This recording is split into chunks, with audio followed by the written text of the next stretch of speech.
It's Russ Johns with the Pirates Broadcast, and it's Friday.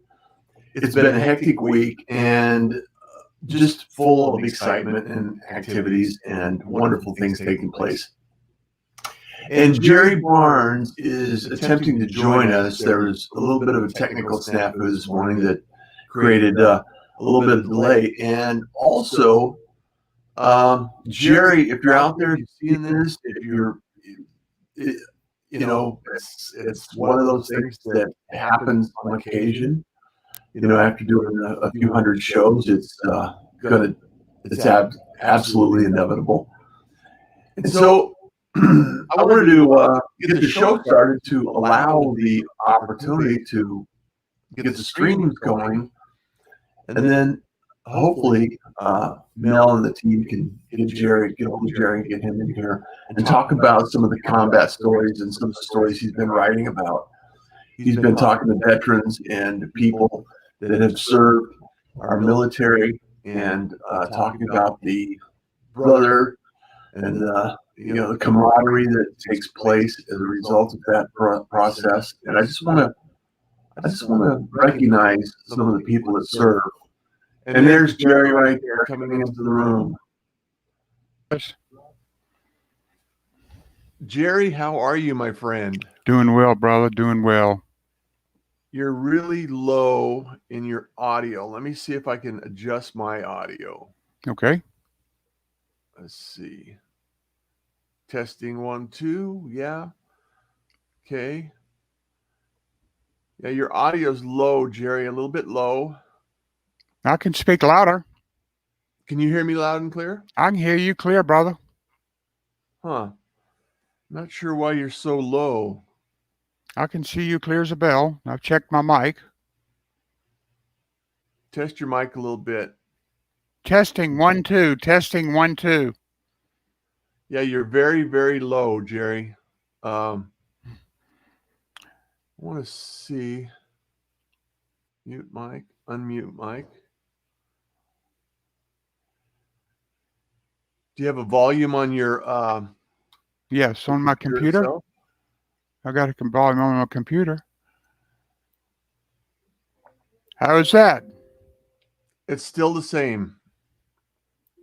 Yeah, I got it up high now on my Okay. All right. Let's go with that then.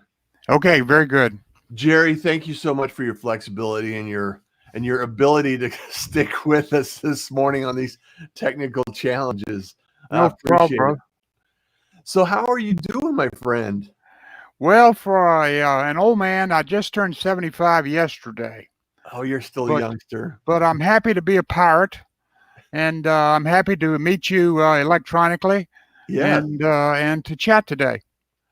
Well, you've been doing some exciting things, and as I always tell other people, we are an accumulation of our experience, and I know, having been through my years of experience, that you probably have a few more, but not that many more. And I just want to welcome you to the show and kind of share what you're doing. So what I know that the stories that you're writing and some of the things that you're taking place have evolved over time. So kind of walk us through that journey that you had and what's taking place today. Well, I'm pleased to do that, and thank you again for allowing me to chat with you today. I retired from the Army Corps of Engineers after a long and wonderful career, and basically just stayed retired and raised tomatoes and just enjoying life, frankly. Wife and I were doing a little traveling. And 3 years ago, I had the chance meeting to come in contact with a literary agent. And he and I were talking, and he asked me a question that's basically changed my life. He said, "Are you a veteran?" "Yes, sir, I am." Well, he asked me, "Would you write me 3 stories of veterans in near-death combat survival?" And I said, "Well, I don't know any, but I'll look around."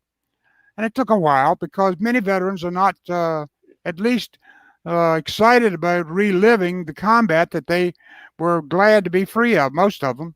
Yeah. And so after I found those, I wrote those 3 stories, one of which is my own, and sent them to him. And the guy's Les Stobbe. He's now a young man of 90 and very coherent and a great friend. It's wonderful to have a senior literary agent to answer your mail every time you send it. And he's a friend. He may be listening this morning. And I think 2 of my veteran buddies, one from each of the books, is probably also listening. Awesome. But he said, I think we got something here. His vision was write stories in the spirit of Reader's Digest and tell them fairly briefly so people don't have to read a long time to get the gist of what the veterans experienced. And so that was the idea behind the book. And we kept working at it. He kept encouraging me. And so I still had to get it published. And so the publishing game is not for the faint of heart. And I went and met a lady at a writers' conference, kind lady. And Russ, this had to have something really special going on, because first person I talked to was a lady named Deb. I won't call her last name, but she owns a publishing company. Yeah. And she said, what can I do for you? I says, well, perhaps read my first story in this book that I'm writing. So she read the very first story in the book. And it took her about 5 minutes. And she said, wow, what a story. And she says, well, I don't normally do this. Normally I take a lot more time. She says, but I'm interested in this. Send me a proposal. So I sent her a proposal. And about 3 weeks later, she sent me a writing contract. Oh, fantastic. So, Russ, I don't know if I was just living on the right side of the moon or being blessed, but who knows what. But I became the ability to be a published author after I wrote my first story. Well, first and foremost, thank you for serving, and thank you for supporting all the veterans and people that have served alongside you. I know that there are a lot of stories, and more and more, there are going to be a lot of stories that are going to go untold as we, exit this stage and move on. Right. And it's important for us to understand, because storytelling is critical to our history, the fabric of what we do and how we do it. And I truly believe that we all have a thread of, there's a connection between all of us in the stories that we tell. For sure. And so what has your experience been after you got that publishing contract and reaching out? Are you reaching out to other veterans I am. And you do it now that I'm involved in it. I get the stories easily. Like I have people social media as I was blogging and so forth. I've having, like last night, I had a veteran from South Carolina found me on social media and asked me if I'd write his story. And so I have people now. I'm getting more stories than I can write. Oh, wow. Russ, I've written 62 stories. I've published 1 book. It's on Amazon. And then the second book is ready to be published. It's finished being edited, and it'll publish towards the end of the year. And Deb told me, she says, very kind thing. I'll publish anything you write. And I'm so appreciative to her. And so I'm really recording stories for books 3 and 4 right now. Oh, fantastic. So I can see 5, maybe 6 books and probably go on, but I'll probably stop it because, I am getting an older guy here a little bit. So at 78 or 9, I may call a halt to this new career. But the blessing is to write these stories, and as they sell, Lori and I, frankly, we don't need the money. We can go on trips and have a nice life. So we give the money away when we sell the books to veterans causes, one of which is just got my heart, a place called New Freedom Farm here in Virginia, and a kind lady, a veteran named Lois Keith, who is a Navy veteran herself and a medical professional.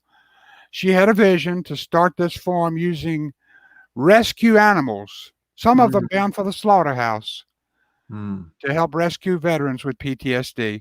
It's such a special place. Oh, wow. So it's my joy to give her money. Yeah. And I hope to give her a lot, but we'll see. Yeah.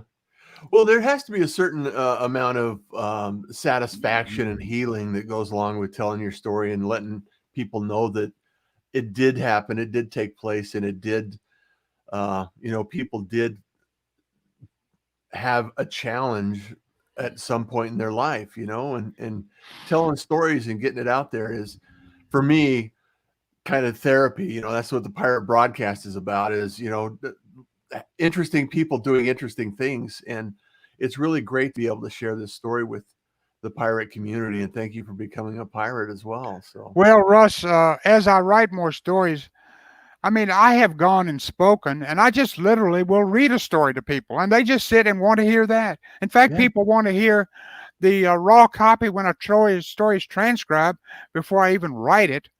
People yeah, want to read that stuff. yeah. So they're just hungry to see this material and to reconnect with the veterans that are serving this country and Why have do you served. think, why do you think they're, why do you think these stories are so compelling and so um, inviting for people to read?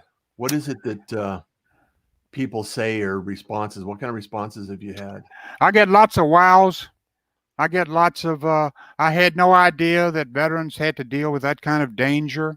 Mhm. Literally every mission, every day, worrying if that's going to be the day that you run into a suicide bomber. Yeah. So the fact that men and women volunteer to serve their country and experience that kind of danger willingly, voluntarily, and then are willing to share their story without embellishment. They don't, literally, none of them want the recognition. Mm. They just want to go back and go to work and recover. And some of them takes a while to recover. Yeah. And so probably two of my buddies that are listening to this podcast, one of them has had a hard time. Albert's had a hard time, but I call him my friend, Yeah. and he is my friend, and he went through a lot of mess. Yeah. And then Ned is a wonderful friend, who's I'm sure is listening.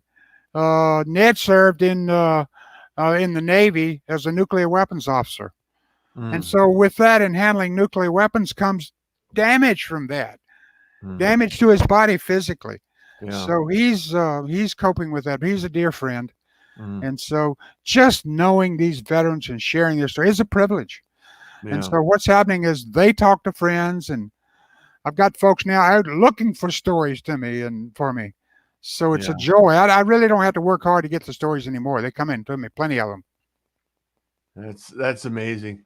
Yeah, my dad served in the Korean War, and he served the supply line for the front, and he had some amazing stories that he shared before he passed, and it was he and his was fairly positive experience. You know, it wasn't he didn't have a lot of trauma or anything like that Right. that he shared. So you know, we don't know everything, and we don't know all the stories, and we don't hear the stories often. So it's important for us to learn from others about. And I think there's a certain amount of compassion that kind of is taken away from these stories. You know, you cannot read a story like that, Jerry, without feeling a little empathy for the situation, for the people that are involved in that. Yeah. So how Yeah, many? I have people, excuse me, for I have people now this tell me I can't wait to get the next book that are veterans. Yeah. So it's like they become friends with the new people that they're meeting through these stories. Absolutely. And so Absolutely. that's a kindred spirit of brotherhood, sisterhood, because there's women combat veterans that I have met that served heroically and were injured. I'm getting their stories. Yeah. And they'll share their stories with me too. Not for recognition. Virtually none of them want the recognition, but Yeah. they know what they felt what you feel, that these stories need to be told. Some men, one man told me that he hadn't talked for 50 years, Wow. and his wife is in bad health, and I know them personally, they're personal friends, and Mhm. he hadn't talked even to me for the first 2 years I was writing. And one day his wife says, Doug, you need to tell Jerry your story. She says, our children need to hear these stories. And soon that's touched his heart. And he started sharing that story. And I went and he just poured his heart out to me. And I wrote his story down. And Mm. that'll be in the book, second book. So Wow. it's healing for them and healing for his family. Yeah. How soon before the second book is going to be out, Jerry? The book, second book, well, I'm at the mercy of an editor who I'm married to. And another editor who we are kind enough to, she's kind enough to do it. So I'm an engineer, and engineers are notoriously bad writers. And so my publisher, my editor, Andrea, says, Jerry, you just write what's in your head. And I don't care if the words are spelled wrong and the tense is bad. We'll make it sound like a book. Yeah. And so that's what I do, brother. That's and I'm actually getting a little better. Engineers are terrible writers, but my wife said, why don't you do something novel, like go take a course in how to write, my friend? And so I probably will do that now this has gotten a little more serious. I write like I talk, so that's, I don't know if that's good or bad. Oh, yeah. And so I hear the stories, I record the stories, I get a transcription, some kind person listens to the transcription. One of the veterans that volunteers for Lois has given me 3 stories that'll be in a future book, like book 4. Oh, wow. And he talked to me for about 2 hours. Well, that turns into actually 3 stories. About for half an hour, 45 minutes is a story. Fantastic. And so the stories keep coming.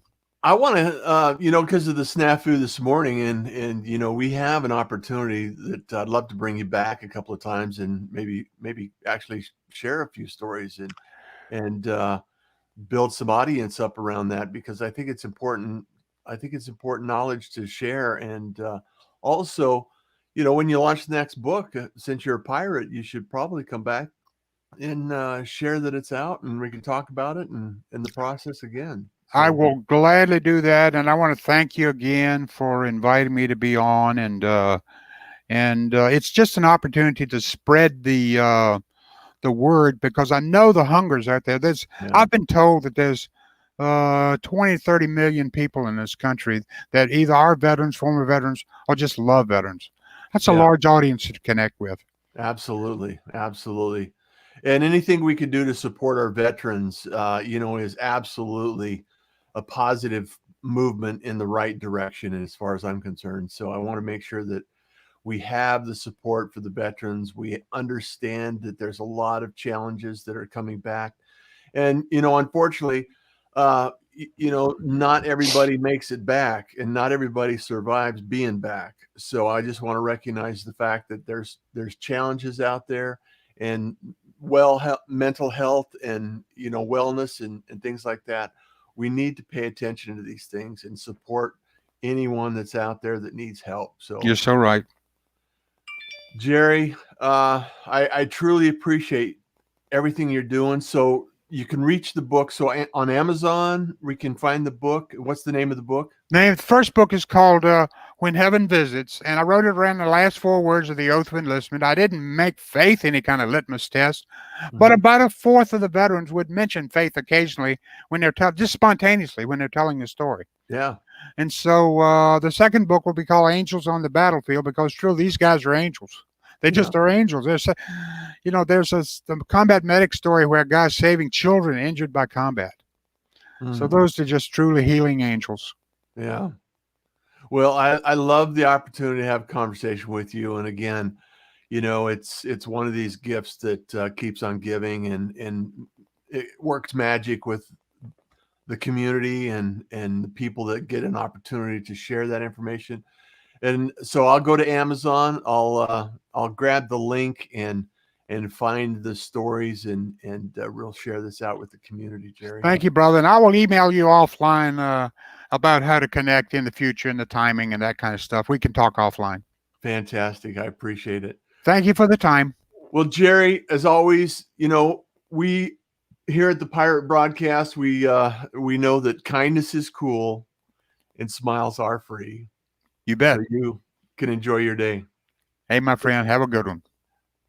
Be blessed. You too, brother. Thank you for joining the Pirate Broadcast. If you found this content valuable, please like, comment, and share it across your social media channels. I would love the opportunity to help others grow in their business. The Pirate Syndicate is a platform where you show up, we produce the show. It's that easy. If you want to be seen, be heard, and be talked about, join the Pirate Syndicate today.